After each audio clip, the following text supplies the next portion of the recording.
Anwar Khan. Assalamualaikum Pak Uday. Macam mana hendak menjaga tauhid kita agar tidak terpeleset di zaman kemajuan yang penuh dengan macam-macam cubaan, Pak Ustaz? Ya, setahu Ustaz, Anwar Khan ini dari Singapura. Macam mana hendak menjaga tauhid, Pak Ustaz, agar tidak terpeleset atau kecundang atau menyimpang, lebih-lebih pada zaman yang sangat mencabar ini? Jawapan singkatnya, balik kepada ajaran Rasulullah sallallahu alaihi wasallam yang original, yang asal.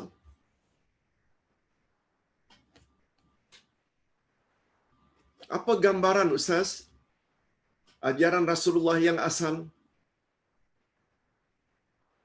yang pernah Nabi sebut, bila diikut tidak akan sesat selama-lamanya? Quran dan Sunnah. Taraktu fikum amraini in amsaktum bihima lan tadillu abada. Al-Quran wa sunnati.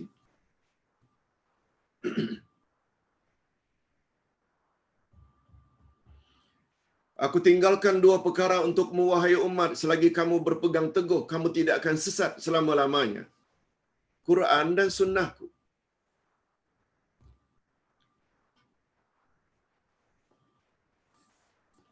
Itu sebabnya, menurut pemahaman Ustaz, karena dua sumber itu sangat mustahak, maka muncullah buku-buku macam ini ke arah memahami Al-Quran dan Al-Hadis.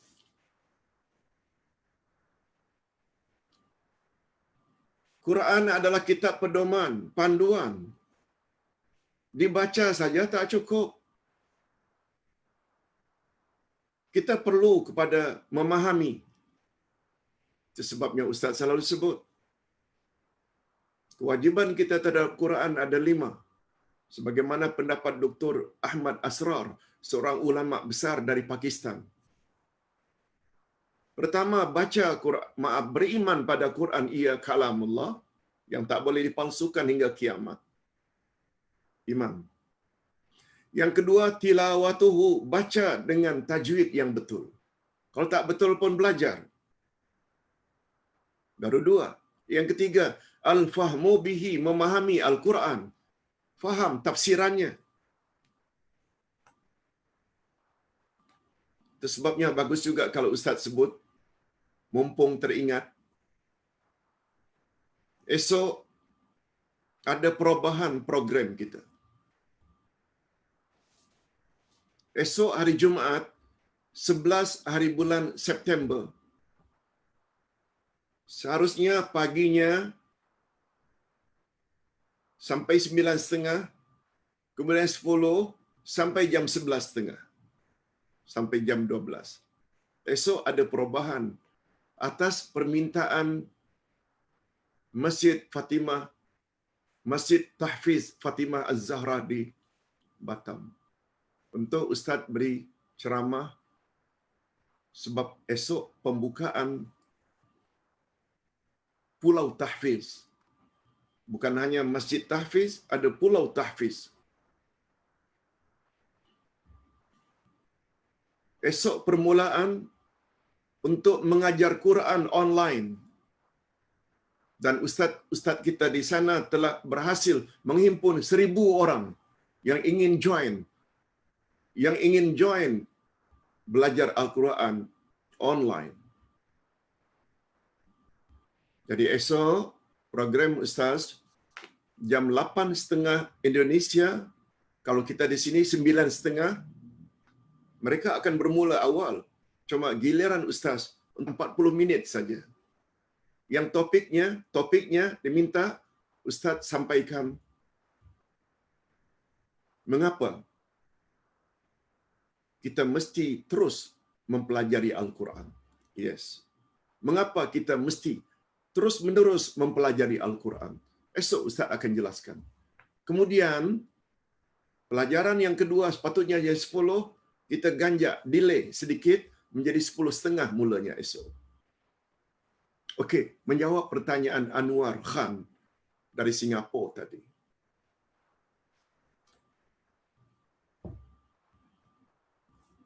Sesuatu yang sangat dituntut dalam agama adalah mentauhidkan Allah.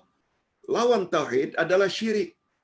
Itu sebabnya Ustaz merasa juga perlu untuk tulis walaupun kecil tapi sangat mustahak. Bahaya syirik. Bahaya syirik. Semalam Ustaz dah masukkan doa. Minta supaya terhindar daripada syirik, sama ada syirik yang kita tahu atau syirik yang kita tidak tahu. Syirik yang disengaja atau syirik yang tidak disengaja. InsyaAllah, dengan berbekalkan pengetahuan tentang Al-Quran dan Sunnah Nabi, itu bermakna kita telah ikut manhaj. Kita ikut manhaj.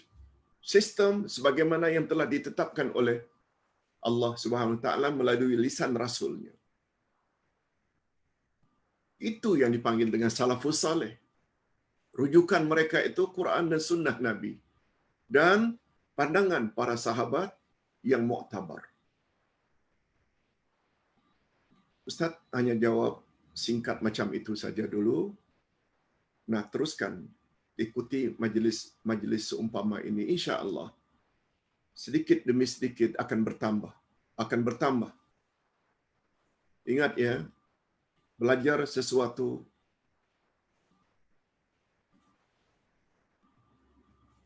mesti ikut manhaj. Sebelum belajar fiqh, ibadat, kita seharusnya belajar akidah dahulu. Ini yang kadang-kadang membuat ibadat banyak tapi syirik buat juga. Ibadat banyak, bid'ah buat juga. Bukankah itu semua adalah penyebab amal ditolak? Okey, yang kedua. Ustaz, betulkah daun bidara itu boleh dijadikan obat untuk menakuti syaitan? Nabi SAW memang pernah sebut.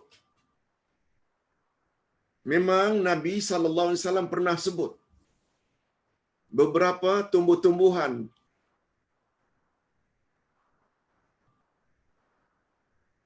antara lain daun bidara. Khasiatnya dapat mengusir syaitan. Wallahu a'lam. Selain itu juga, yang dapat mengusir syaitan ini adalah ayat-ayat Quran, khasnya surat Al-Baqarah. Orang-orang yang pakar dalam rawatan, dia tahu ada beberapa tumbuh-tumbuhan yang syaitan sangat benci. Nah, daun bidara antara lain. Daun bidara antara lain. Ada yang menggunakan garam. Dan ada yang menggunakan tumbuhan-tumbuhan tertentu. Wallahu alam, Ustaz bukan bidang Ustaz itu, tapi daun bidara memang tertera di dalam hadis Nabi. Adapun ayat Quran yang paling ditakuti oleh syaitan adalah ayatul kursi, 3 qul, dan keseluruhan daripada surat Al-Baqarah, sebab Nabi ada menyebut la taj'alu buyutakum qubura innal baita tuqra'u fi suratul Baqarah la yadkhulu syaitan. Jangan kamu biarkan rumahmu sunyi senyap seperti kuburan. Rumah yang dibaca di dalamnya surat Al-Baqarah, syaitan tak boleh masuk. Ustaz ada sebut perkara itu di dalam buku akidah yang Ustaz susun, iaitu Akidah Jilid 2. Okey. Ustaz, betulkah? Oh, ini sama. Atau adakah itu menunjukkan kekuasaan Allah? Daun bidara, Nabi yang sebut. tentu saja ada kaitannya dengan kekuasaan Allah. Nabi sebut Ayatul Kursi bila dibaca sebelum tidur, syaitan tak boleh ganggu kita. Nabi sebut dalam hadis sahih Bukhari Muslim, pada waktu malam bila baca 2 ayat terakhir dari surat Al-Baqarah, bermula dari amanar Rasul, lalu diikuti ayat yang terakhir, la yukallifullahu nafsan illa wus'aha, lalu diakhiri dengan fansurna 'alal qaumil kafirin. Bila itu dibaca pada waktu malam, kafata, sudah memadailah kamu daripada perkara-perkara yang tak diinginkan menimpa kamu. Bila Nabi sebut macam itu dan itu kesannya, tentu ada kaitannya dengan kekuasaan Allah. Apalagi hadisnya sahih. Sungguh banyak. Sungguh banyak. Itu sebabnya pagi tadi Ustaz ditanya, sebenarnya cuma terlalu panjang tak jawab. Inginkah kamu jadi orang yang beruntung? Oh, kamu jogging. Oh, kamu bekerja keras untuk mencari uang. Oh, kamu bekerja keras untuk ini dan itu. Betul, itu semua adalah untuk keuntungan di dunia. Tetapi apabila kamu baca, ini dibuat Ayatul Kursi, kamu terhindar. Apalagi dibaca sebelum tidur, terhindar daripada gangguan syaitan hingga kamu bangun. Itu keuntungan. Kamu baca 2 ayat terakhir dari surat Al-Baqarah. Nah, itu dia keuntungan. Bila kamu dengar azan lalu jawab satu demi satu, kemudian kamu akhiri dengan selawat dan doa, Allahumma rabb hadhihi da'wati tamah. Selawat dulu. Kamu pasti akan mendapat syafaat Nabi Muhammad di akhirat nanti. Bila kamu buat salat witir, bila kamu buat salat duha, semuanya disebut. Itu dia yang disebut dengan keberuntungan yang sebenarnya. Sahih. Berapa banyak orang-orang yang bersungguh-sungguh untuk mendapat kebahagiaan di dunia, tapi di akhirat dia tak fikir. Padahal Nabi Muhammad sallallahu alaihi wasallam ketika bertanya, ayyul mu'minina aqyas? Orang beriman manakah yang paling bijak, wahai sahabat? Nabi tanya. Orang beriman, tapi yang paling bijak. Sahabat dengan sopan menjawab, Allahu wa rasuluhu a'lam. Hanya Allah dan Rasulullah yang lebih tahu. Kami tak tahu nak jawab. Itu dia. Ciri-ciri orang yang beradab. Lalu Nabi jelaskan. Ciri-ciri mukmin mukminat yang panjang akal ada 2. Aksaruhum zikran lil maut. Orang yang banyak ingat pada mati. Jadi segala gerak-geriknya dia kaitkan dengan apa yang dia akan dapat nanti setelah mati. Sebabnya sebelum subuh lagi dia akan bangun untuk tahajud dulu, witir dulu, baca Quran dulu. Oleh sebab itu habis salat subuh dia akan doa, Allahumma inni as'aluka ilman nafi'a wa rizqan thayyiban wa amalan mutaqabbala. Dia akan baca Ayatul Kursi setelah selesai salat fardu, karena Nabi berjanji, siapa mengamalkan Ayatul Kursi setiap selesai salat fardu, tidak ada penghalang baginya untuk masuk syurga kecuali mati. Dia akan baca subhanallah 33, alhamdulillah 33 dan seterusnya. Apa kata Nabi?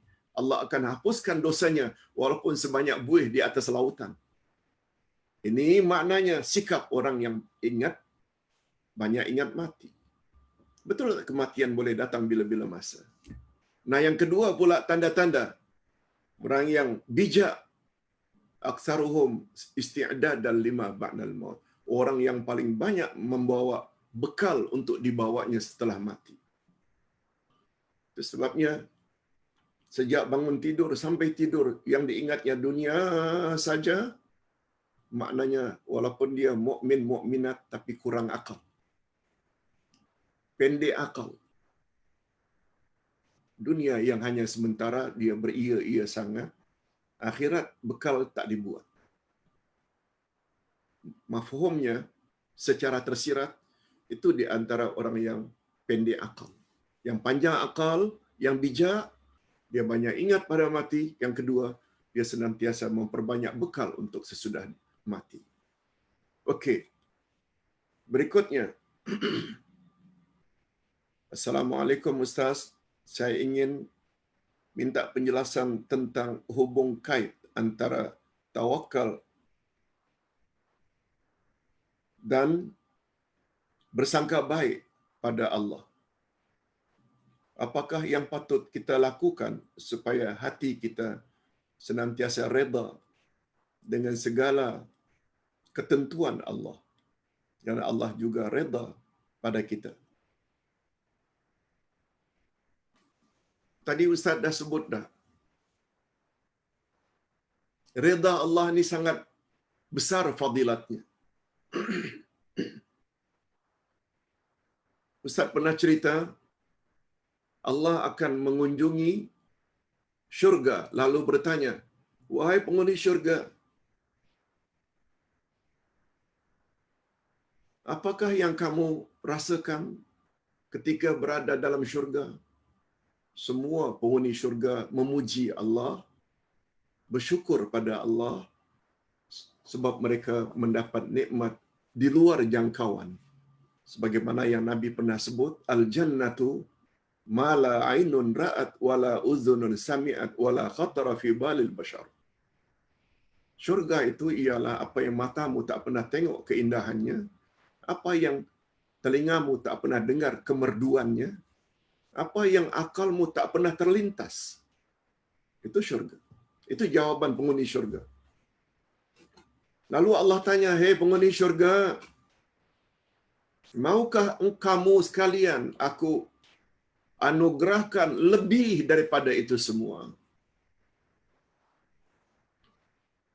Penghuni syurga jadi kaget, jadi terkejut, jadi teruja. "Ya Rabb, ada lagikah anugerahmu yang lebih daripada apa yang kami sudah rasakan dan nikmati ini dalam syurga?" Allah kata, "Ada." "Apa dia?" Allah jawab, "Rida ya, redaku." Itu sebabnya reda Allah ini, dia melebihi daripada syurga itu sendiri. Itu sebabnya bila kita minta kepada Allah syurga, kita akan awali dulu dengan reda. Allahumma inni as'aluka redaka wal jannah. Ya Allah, aku mohon redamu dan syurga. Dan sebaliknya, kita takut pada neraka, tapi kita lagi takut kepada murka Allah, lawan daripada reda. Wa na'udzubika min sakhatika wan nar. Kami mohon dilindungi dari murka-Mu dan neraka-Mu. Ustaz tadi dah sebut berdasarkan ayat 100 surat At-Taubah. Ingin mendapat reda Allah dan selanjutnya masuk syurga, ayat itu lagi-lagi menyebut. Reda dulu baru syurga. 110 surat At-Taubah. Ustaz terjemahkan saja. Sesungguhnya orang-orang dahulu dari kalangan muhajirin dan ansar dan orang-orang yang mengikuti mereka dengan baik. Ada berapa golongan? 3. Muhajirin, orang Mekah ke Madinah. Ansar, orang Madinah. Kita pula mengikuti muhajirin dan ansar. Salafus salih. Apa kata Allah? Radhiyallahu anhum. Allah reda pada mereka. Mereka juga reda terhadap Allah. Dan Allah sediakan untuk mereka syurga. Cukuplah ayat ini. Cukuplah ayat ini. Menjadi bukti bahawa untuk mendapat reda itu, cara yang Allah sebut itu, ikut salafus salih. Pegangan salafus salih, Quran dan sunnah. Belajar, belajar dan belajar. Tambah ilmu dan amalkan dalam kehidupan sehari-hari. Itu sebabnya kita perlu belajar takdir. Nah, kita dah jelaskan minggu lalu tentang penulisan takdir dengan detail. Detail pula ini pada hari Ahad nanti ini kita akan belajar pula mana takdir yang tak boleh dirubah, mana takdir yang boleh dirubah. Berusaha minta supaya Allah robahkan. Baik, Ustaz jawab begitu dulu.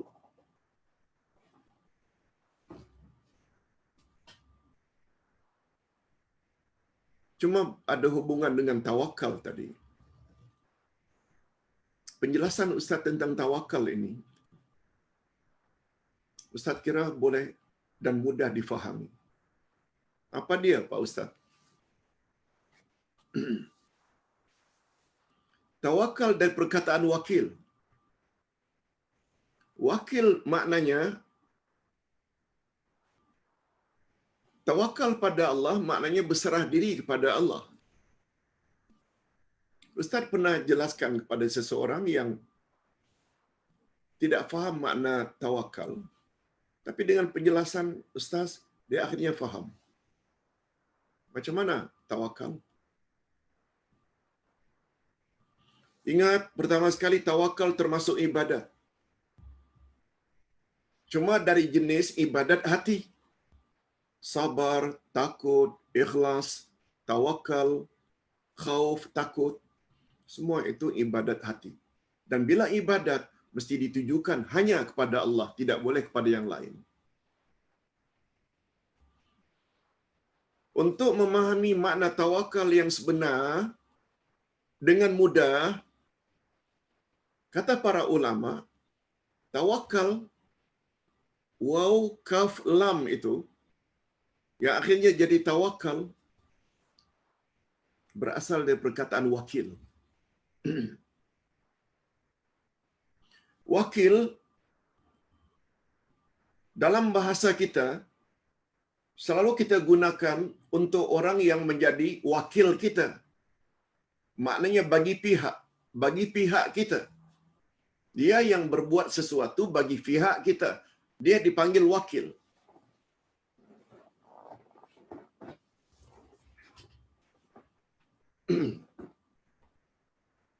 Apa kaitannya, Ustaz? Bila kita akan adakan majlis pertunangan. Majlis pertunangan anak gadis kita. Pihak lelaki datang dengan rombongannya. Kita pula, ayah gadis, biasanya tidak menjadi juru cakap. Dia akan pilih juru cakap yang dia yakin boleh mewakili bagi pihak dia, tuan rumah.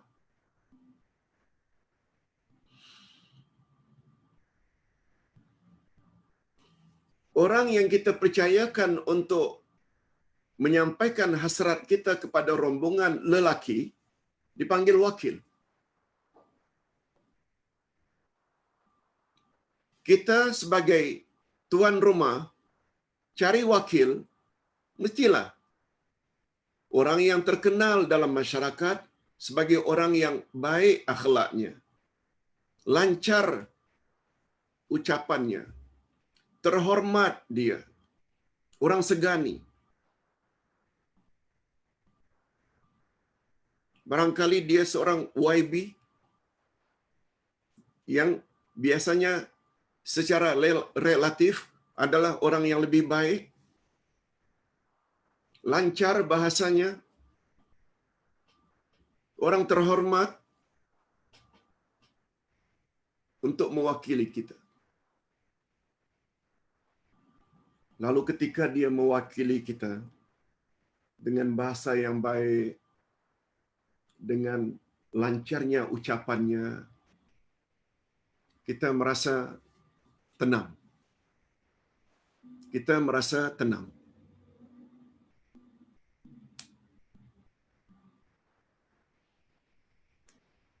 Itu wakil. Tawakal daripada kata wakil ini.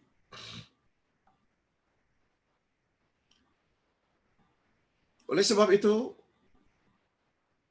Tawakal kepada Allah. Coba tengok sebagai perbandingan. Wakil yang kita pilih itu, kita akan pilih penyangak ke? Orang semua benci.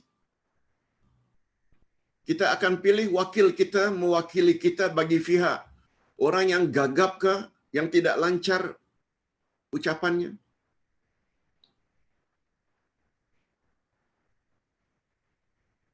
Bila itu yang kita pilih, kita tak confident. Kita confident bila orang itu hebat dari segi ucapannya, dari segi penampilannya, dari segi bermacam-macam hebat-hebat belaka. Nah sekarang bila kita bawa tawakal pada Allah, maknanya kita jadikan Allah sebagai wakil. Bila Allah sebagai wakil, ada tak yang boleh mengatasi kehebatan Allah dari sudut sifat? Ada tak yang boleh mengatasi kehebatan Allah? Ustaz buat contohlah. Bila kita dilanda oleh angin ribut yang kencang sehingga kita terpelanting. Dalam keadaan terpelanting tersebut, kita dapat berpegang kepada dahan ranting yang kecil, masih lagi goyang. Tapi dalam keadaan terpelanting, kita dapat berpaut pada batang yang kokoh, besar, batu yang besar. Mana yang jiwa kita rasa tenang, tenteram dan confident akan selamat? Pada batu yang besar, pada pokok yang kokoh. Oleh sebab itu, bila kita berpegang kepada Allah Azza wa Jalla, adakah yang boleh mengatasi kehebatan dan kebesaran, kekokohan, kekuatan Allah? Yes.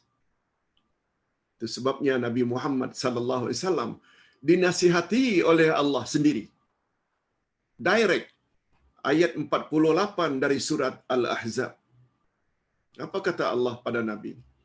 Wala tuti'il kafirina wal munafiqin wada' adzahum wa tawakkal 'ala Allah wa kafa billahi wakila.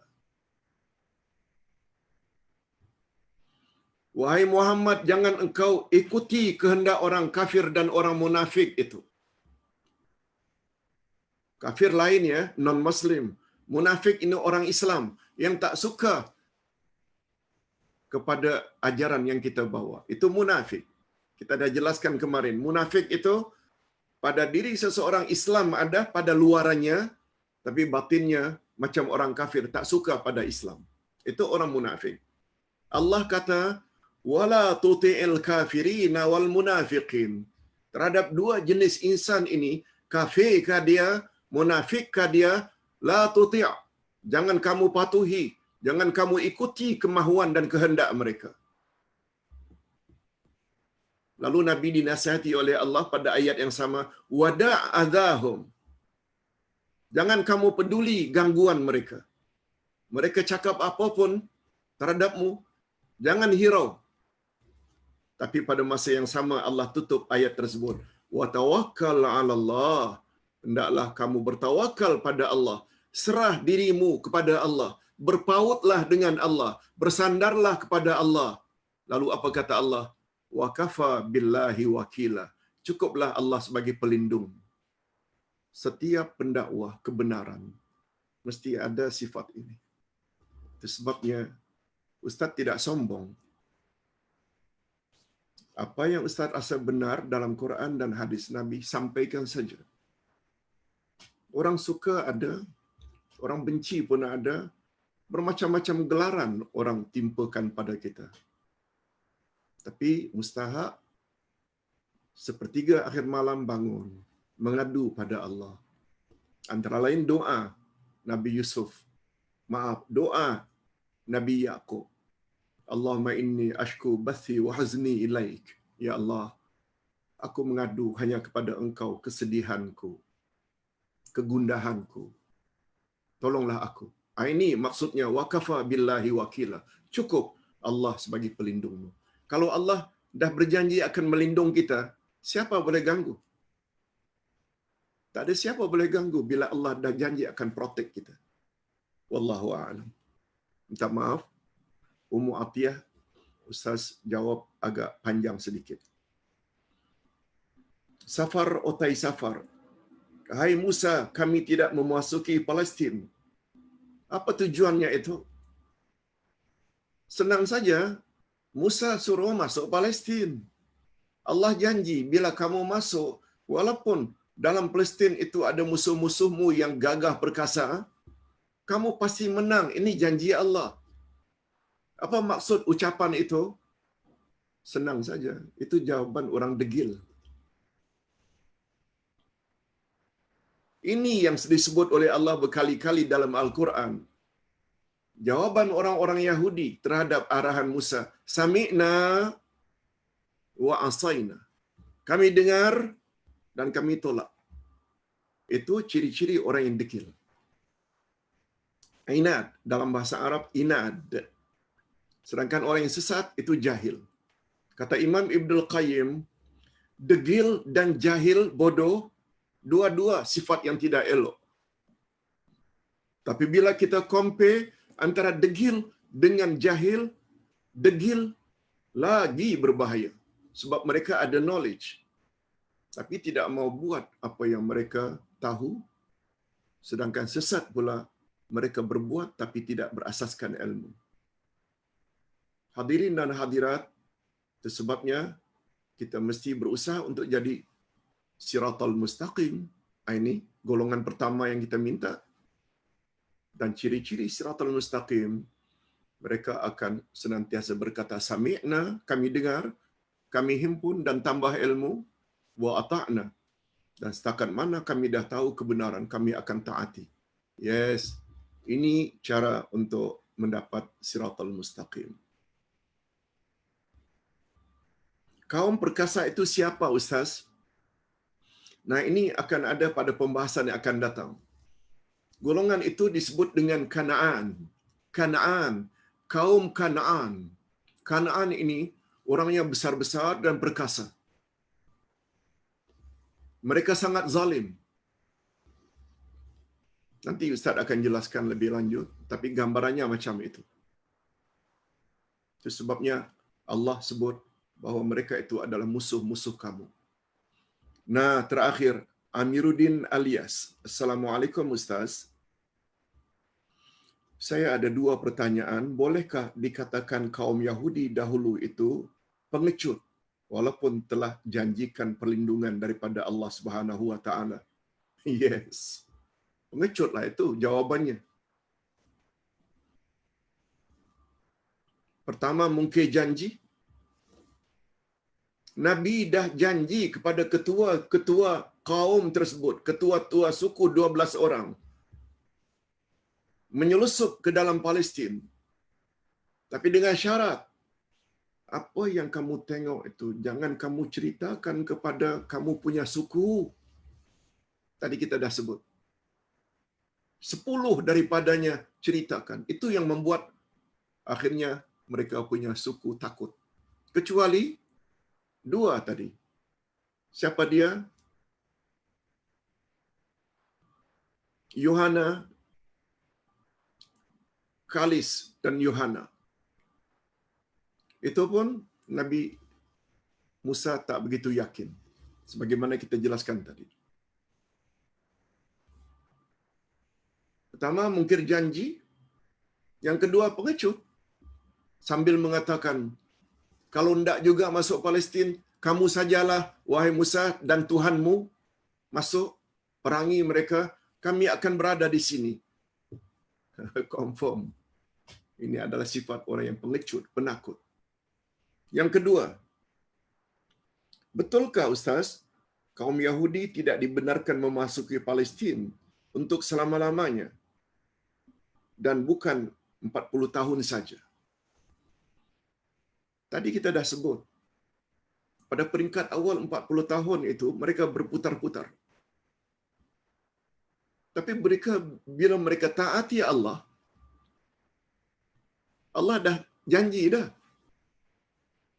Palestin itu untuk mereka.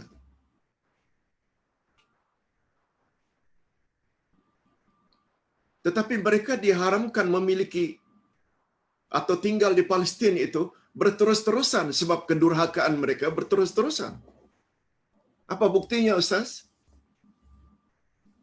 Pengikut Musa jangan dikira hanya ingkar pada Nabi Muhammad ya.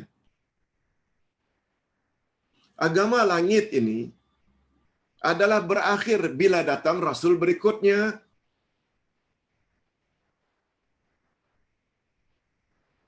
Itu sebabnya bila datang Nabi Isa, sepatutnya agama Yahudi berakhir ikut Isa. Itu sebabnya dalam Bible Isa menyebut, tidaklah aku diutus kecuali untuk menyelamatkan Bani Israel yang sesat. Domba-domba Israel yang sesat. Ini maknanya, agama Nasrani itu pengganti agama Yahudi. Semua kita tahu, semua agama langit namanya Islam.